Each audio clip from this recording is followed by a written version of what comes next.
आज आपण करणारे व्हेज दालच्या, तर त्याच्यासाठी काय काय लागणार आहे ते बघू. 1 वाटी भोपळा, 1 कप पालक, 1 कप चुका आणि या सगळ्या डाळी मी पाव कप घेतलेल्या आहेत. तुरीची डाळ, मुगाची डाळ, हरभऱ्याची डाळ आणि मसूर डाळ. 2 कांदे उभे चिरून, 2 बटाटे, 2 टोमॅटो आणि बारीक चिरलेली कोथिंबीर.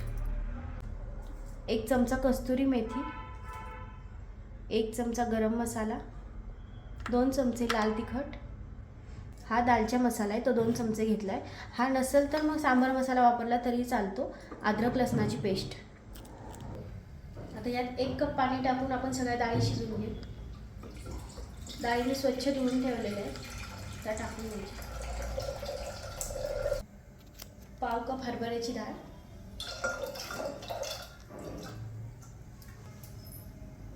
पाव कप तुरीची डाळ,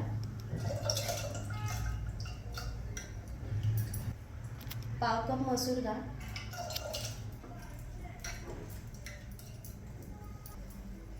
पाव कप मुगाची डाळ.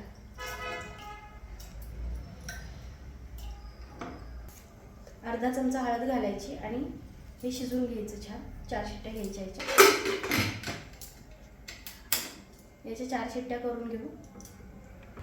आपली डाळ शिजतीये तोपर्यंत करून घेऊ मसाला.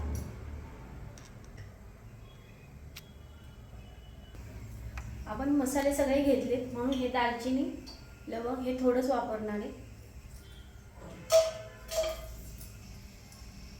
कांदा,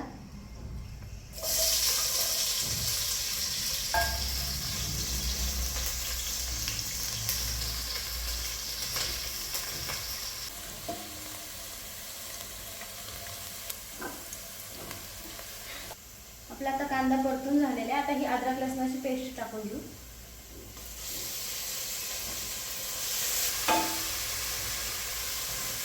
पण छान परतून घ्यायची.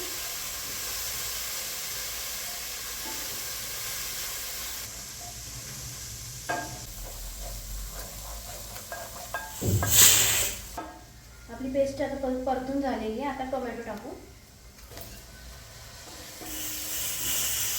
टोमॅटोच आता ही लाल तिखट घालून घेऊ.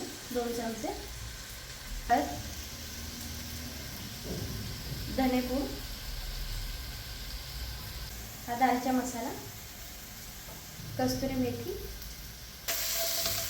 हे मसाले परतून घ्यायचे. हे छान मसाले परतून झाले ना त्यातच आता 1 कप पालक बारीक चिरलेला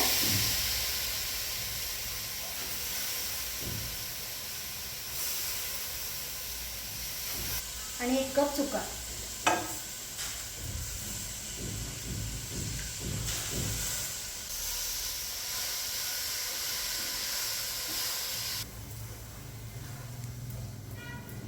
पालक चुका छान परतून घ्यायचा याच्यामध्ये. पालक चुका परतत आल्या. आता त्यात भोपळा टाकूया,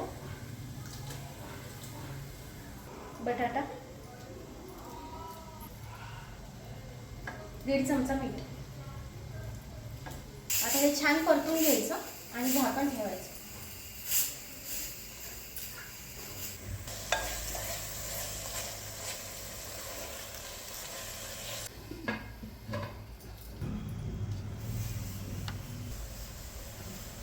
मी यात दालचिनी आहे तेजपान टाकायचं विसरले होते, आता टाकते. एकदा परतून पण घेते.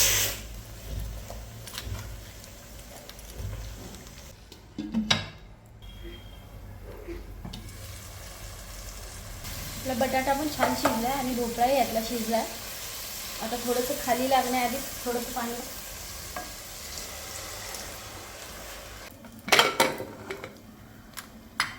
आपली डाळ पण छान शिजली आहे.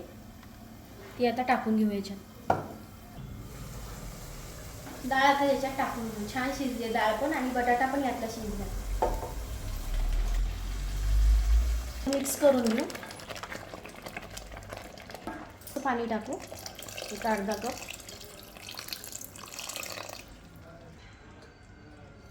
आता याच्यावर कोथिंबीर टाकून घेऊ बारीक चिरलेली.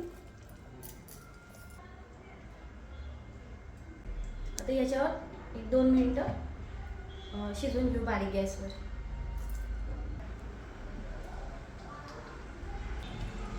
हे बघा कलरही खूप छान आलाय. आणि आता आपला दालचा खूप छान झालेला आहे. हे बघा बटाटा यातलं सगळं छान शिजलेलं आहे.